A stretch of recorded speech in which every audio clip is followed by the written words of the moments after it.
ត្រីមកពីថ្នាក់ទី10ក្រៅពីការចូលរួមរៀនសិក្ខាសាលាខ្ញុំទទួលបានចំណេះដឹងអំពីប្រវត្តិសាស្ត្ររបស់ប្រទេសខ្លួនឯងហើយនឹងយល់ដឹងអំពីប្រវត្តិសាស្ត្រដែលពួកខ្មែរក្រហមហើយនឹងដំណើរការកកើតខ្មែរក្រហមការប្រលំនេះខ្មែរក្រហមយើងយកចំណេះដឹងទៅចែករំលែកដល់បងប្អូននិងអ្នកនៅជិតខាងហើយនឹងមិត្តភក្តិរបស់យើងទាំងអស់គ្នាដើម្បីទុកស្កាំអំពើហិង្សា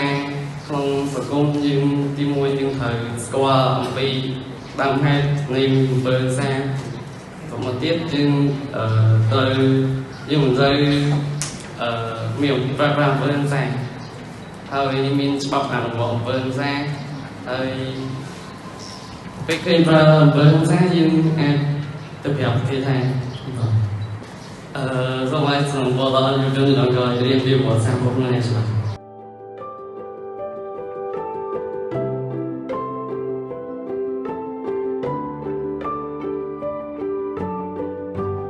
ជម្រាបសួរនាងខ្ញុំឈូឆំសកម្មចាស់ជាសិស្សថ្នាក់ទី11នៃវិទ្យាល័យក្រុងភ្នំឆ្នាំ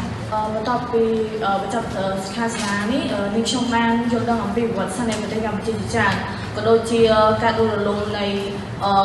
ខ្មែររបបផ្លូវពុទ្ធសាសនាខ្មែរក្រហមនិងអ្នកដែលគ្រប់គ្រងនៅក្នុងក្រហមជាដើម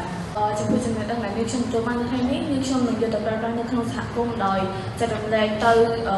អ្នករស់នៅក្នុងសហគមន៍ជាមួយគ្នាឲ្យពួកគាត់ដោះស្រាយបញ្ហាដោយមិនប្រំពឹងសាចំពោះនាងខ្ញុំជាយុវជនជំនាន់ក្រោយនាងខ្ញុំនឹងខិតខំប្រឹងប្រែងយល់ដឹងច្បាស់អំពីឧបហេតុនិងហេតុដែលកើតឲ្យនាំឲ្យកើតអំពើហិង្សានិងព្យាយាមផ្សព្វផ្សាយទៅដល់បងប្អូនជំនាន់ក្រោយដើម្បីពួកគាត់ដឹងនៅ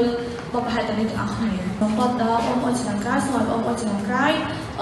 ខិតខំរៀនសូត្រអំពីប្រវត្តិសាស្ត្ររបស់ខ្មែរយើងនិង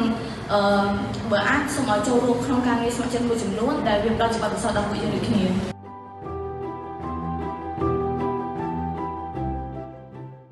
ឈ្មោះមួនធីតាមារីមកពីថ្នាក់10Bបានរៀនសូត្រនិងយល់ដឹងអំពីប្រវត្តិសាស្ត្ររបស់កម្ពុជានិងយល់ដឹងអំពីភាលំបានរបស់ជនរងគ្រោះនៃសម័យនោះមានធ្វើវិជ្ជាការកិច្ចសង្កត់មានសម្ពាធបែកបាក់គ្រួសារនិងការមានសម្ពាធផ្លូវចិត្តដែលគេប្រើហួសកម្លាំងនិងយល់ដឹងអំពីអំពើហិង្សានៅចំនួននោះ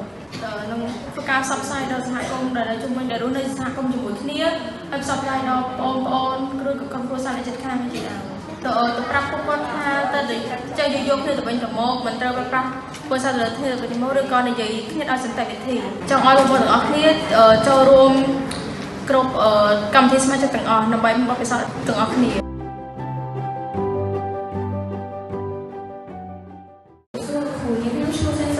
មកពីថ្នាក់ទី10B ថ្ងៃនេះខ្ញុំបានរៀនសូត្រយល់ដឹងអំពីការរស់នៅជីវិតនិងជីវភាពនៅសម័យខ្មែរក្រហមនិងការដួលរលំពីរបស់ប្រជាជននៅសម័យខ្មែរក្រហមមានភាពទុកទោសខ្លាំងដោយសារក្នុងប្រជាជននៅក្នុងរបបប៉ុលពតធ្វើការច្រើននិងហួសកម្លាំងធ្វើក្នុងមួយថ្ងៃធ្វើការរហូតដល់ទៅ24ម៉ោងមិនមានពេលឈប់សម្រាកក្នុងវាជាជំនាន់ជំនាន់ក្រោយយើងត្រូវផ្សព្វផ្សាយរបបកម្ពុជាប្រជាធិបតេយ្យ